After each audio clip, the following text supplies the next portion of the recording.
मेरे प्यारे साथियों, नमस्कार। फ्रेंड्स, आज मैं आप सबसे राज्यपाल के अधिकार पर सुप्रीम कोर्ट ने जो नया निर्णय दिया है, या कह लीजिए कि हमारे राष्ट्रपति जी को जो अपनी राय दी है, उसके बारे में बात करने जा रहा हूं। अखबारों में इसके बारे में आपने पढ़ा ही है। राज्यपाल के अधिकार, यह शब्द सुनते ही शायद आपने अनुमान लगा लिया होगा कि एग्जामिनेशन के पॉइंट ऑफ व्यू से यह टॉपिक अपने आप में कितना महत्वपूर्ण टॉपिक है। और सच पूछिए तो यह सिविल सर्विस एग्जामिनेशन का एक बहुत बड़ा चैलेंज भी है कि कैसे आप उस टॉपिक को लगातार अपडेट करते रह सकते हैं। जब आप पॉलिटिकल साइंस की किताब पढ़ते हैं या कॉन्स्टिट्यूशन की किसी की लिखी हुई किताब पढ़ते हैं, उसमें भी आप राज्यपाल के अधिकार के बारे में पढ़ते हैं। उसमें दिया हुआ है कि राज्यपाल के अधिकार क्या होते हैं, और उसका जो अनुच्छेद 200 है, ये आपको ध्यान रखना चाहिए, अनुच्छेद 200, उसके अंतर्गत आप पढ़ते हैं कि जब विधानसभा, विधान परिषद या कोई भी विधेयक पारित करके राज्यपाल के पास भेजते हैं, तो राज्यपाल के हस्ताक्षर के बाद ही वह विधेयक कानून का रूप लेता है।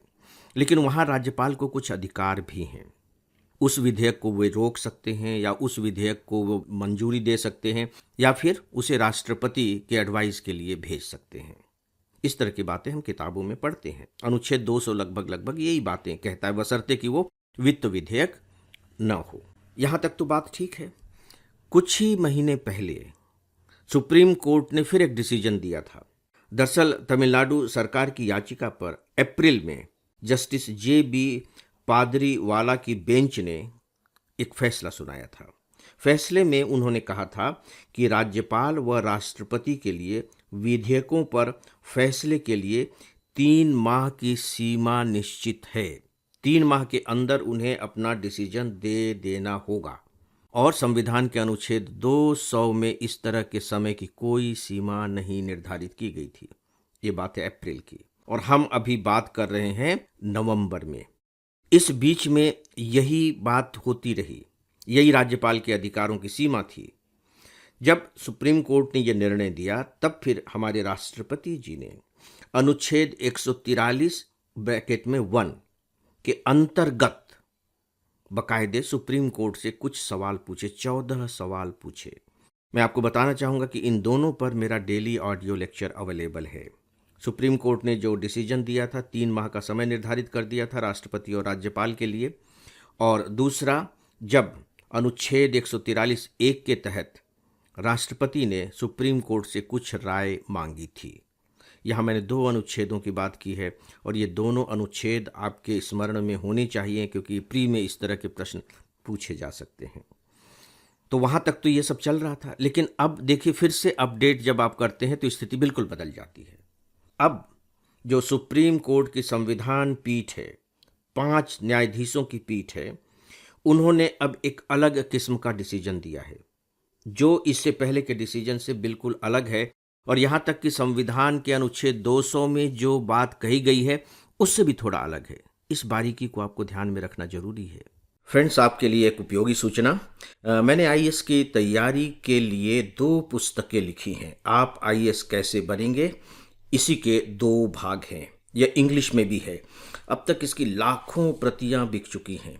यदि आप अपने आईएएस के लक्ष्य के प्रति सीरियस हैं, तो आप इन दोनों पुस्तकों को लाइट हाउस मानकर चलें। यह आपके लिए एक प्रकार से मस्ट रीड बुक है।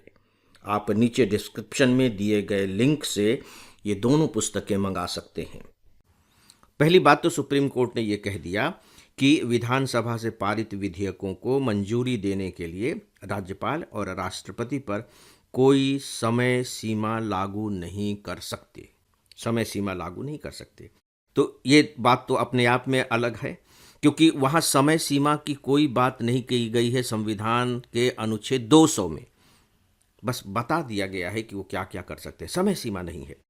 हो सकता है कि हमारे संविधान निर्माताओं ने अनुमान नहीं लगाया हो कि ऐसी भी कोई स्थिति आ सकती है। तो समय सीमा तो अभी भी नहीं है, वो ज्यों का त्यों है। लेकिन उसके साथ ही साथ अभी सुप्रीम कोर्ट ने एक और बड़ी बात कही है, जिसे ध्यान में रखना बहुत जरूरी है। स्टूडेंट तैयारी करते समय जनरली इसे मिस कर जाते हैं। तो सुप्रीम कोर्ट ने कह दिया कि हम राज्यपाल और राष्ट्रपति पर कोई समय सीमा लागू नहीं कर सकते, और साथ ही उन्होंने ये भी कहा कि जो कोर्ट हैं वो ये मान करके न चलें कि यदि राज्यपाल और राष्ट्रपति ने स्वीकृति नहीं दी है तो कुछ समय के बाद उन्हें अनुमोदित मान लिया जाएगा। ऐसा भी नहीं है। तो देखिए, इन बातों को सुनने के बाद ऐसा लगता है कि राज्यपाल को पूरा हक मिल गया है कि वे विधेयकों को चाहे तो अनंत काल तक के लिए रोक सकते हैं। असली में यही तो सबसे बड़ी प्रॉब्लम थी। इसके आगे सुप्रीम कोर्ट क्या कह रहा है? इसके आगे सुप्रीम कोर्ट कह रहा है कि अनुच्छेद 200 के तहत मिले अधिकारों से परे जाकर विधेयक लंबित नहीं रख सकते। परे जाकर विधेयक लंबित नहीं रख सकते। इसका मतलब है कि ऐसा वो नहीं कर सकते कि विधेयकों पर कोई निर्णय ले ही न। ऐसी स्थिति में फिर से सुप्रीम कोर्ट कहता है कि लंबी, अस्पष्ट और अनंत देरी पर कोर्ट राज्यपाल को उचित समय में, अब आप देखिए आगे, उचित समय में संवैधानिक दायित्व पूरा करने को कह सकता है। संवैधानिक दायित्व पूरा करने को कह सकता है। यदि किसी विधेयक को बहुत लंबे समय तक वो रोक करके रखते हैं, उसके बारे में कोई राय नहीं देते हैं, तो फिर कोर्ट कह सकता है उन्हें कि भाई आप इसके बारे में डिसीजन लीजिए। दोस्तों, अब इसकी समीक्षा पर मैं थोड़ी सी बात आपसे करना चाहूँगा। आप जब भी संविधान पर लिखी हुई कोई किताब पढ़ेंगे तो उसमें एक चैप्टर होता है फेडरल स्ट्रक्चर का, कि हमारा जो स्वरूप है, जो राजनीति का स्वरूप है, संविधान का भी स्वरूप है कह लीजिए, वो संघीय स्वरूप वाला है। यानी कि केंद्र है और राज्य है, ठीक है, और इन दोनों की जो शक्तियां हैं वो बिल्कुल संविधान के द्वारा विभाजित कर दी गई हैं। इसीलिए सुप्रीम कोर्ट को तटस्थ रखा गया है कि इन दोनों के बीच में यदि कुछ विवाद की स्थिति आती है तो फिर सुप्रीम कोर्ट है। ये संघीय स्ट्रक्चर है, यानी कि अपने अधिकार क्षेत्र के मामले में हमारे राज्य स्वतंत्र हैं, वे निर्णय लें, और केंद्र के मामले में केंद्र स्वतंत्र है ही, लेकिन जो राष्ट्रीय हित के मामले होते हैं उनमें केंद्र निर्णय लेता है। इसके बारे में मुझे बताने की जरूरत नहीं है। देखिए, आदर्श रूप से तो ऐसा लगता है कि जब दायित्वों का विभाजन कर दिया गया, अधिकारों का विभाजन कर दिया गया है और उन अधिकारों की रक्षा के लिए एकदम स्वतंत्र सुप्रीम कोर्ट भी बना दी गई है, तो फिर प्रॉब्लम नहीं आनी चाहिए। लेकिन प्रॉब्लम आती है, और ये प्रॉब्लम अभी से नहीं आ रही, ये प्रॉब्लम शुरू से आती जा रही है। और ऐसी स्थिति में ये प्रॉब्लम बहुत ज़्यादा बढ़ जाती है जब केंद्र में एक पार्टी की सरकार हो, या यूं कह लीजिए कि कोई बात नहीं, संविध सरकार भी है, कई पार्टियों ने मिलकर के सरकार बनाई है केंद्र में, और राज्य में उससे हटकर पार्टी की सरकार है। जैसे अभी केंद्र में भारतीय जनता पार्टी और उनके सहयोगियों की सरकार है। कुछ राज्य ऐसे हैं जहां उनकी सहयोगियों की और भारतीय जनता पार्टी की सरकार नहीं है, जैसे पंजाब है, तमिलनाडु है, केरल है, यहाँ उनकी सरकार नहीं है। तो अब वहाँ जो राज्यपाल हैं उन्हें विधेयकों को मंजूरी देनी है, और चूंकि वहाँ केंद्र वाली सरकार नहीं है, पार्टी वाली सरकार नहीं है, तो राज्यपाल जानबूझकर विधेयकों को लटका देते हैं, और इससे टकराव की स्थिति बन जाती है, और हमारा जो संघीय स्वरूप है कहीं न कहीं उसे धक्का पहुंचता है।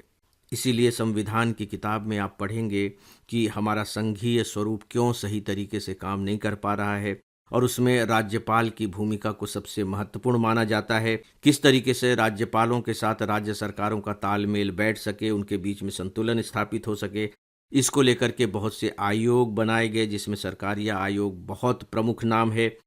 उन्होंने अपने अपने तरीके से इसके उपाय सुझाए, बहुत से उपाय लागू नहीं किए जा सके, थोड़े बहुत किए भी गए हैं, लेकिन बात बनी नहीं है। तो अभी का जो मामला है वह एक प्रकार से संघात्मक स्वरूप का ही मामला है, क्योंकि ये बहुत साफ तौर पर देखा जा रहा है, ये कोई छिपी हुई बात नहीं रह गई है कि जो राज्यपाल होते हैं वे राज्यपाल केंद्र सरकार के एक तरह से पॉलिटिकल एजेंट्स की तरह काम करते हैं, और राज्यपालों के पास कोई अपने उस प्रकार के अधिकार नहीं है कि वो केंद्र सरकार के विरुद्ध जाकर के कोई कदम उठा सके, क्योंकि उनका समय निर्धारित नहीं है। 5 साल है कार्यकाल, लेकिन केंद्र सरकार उन्हें कभी भी हटा सकती है, बिना किसी रीजन के हटा सकती है। तो उसमें राज्यपाल भी कमज़ोर पड़ जाते हैं, और यूं कह लीजिए कि एक तरीके से केंद्र सरकार की बात मानने के लिए वो मजबूर हो जाते हैं। तो दोस्तों, अभी जो सुप्रीम कोर्ट का डिसीजन आया है, सुप्रीम कोर्ट के इस डिसीजन को आप मुख्यतः संघात्मक स्वरूप से जोड़ करके समझने और जानने की कोशिश करेंगे। अखबारों में अभी जो डिसीजन आया है उसके बारे में आपको आर्टिकल्स पढ़ने को मिल जाएंगे, कुछ एडिटोरियल कमेंट्स भी पढ़ने को मिल जाएंगे, और मैं सजेस्ट करना चाहूँगा कि उनमें जो बहुत ही महत्वपूर्ण बात आपको लगे या जो नई बात लगे, प्लीज़ आप उसे नोट कर लें और किताब के उस पेज पर नोट करें जहां इस टॉपिक के बारे में कुछ लिखा गया हो। तो फ्रेंड्स, इस विषय पर बस इतना ही, और इसी के साथ ही आज के इस डेली ऑडियो लेक्चर को समाप्त करता हूं। नमस्कार।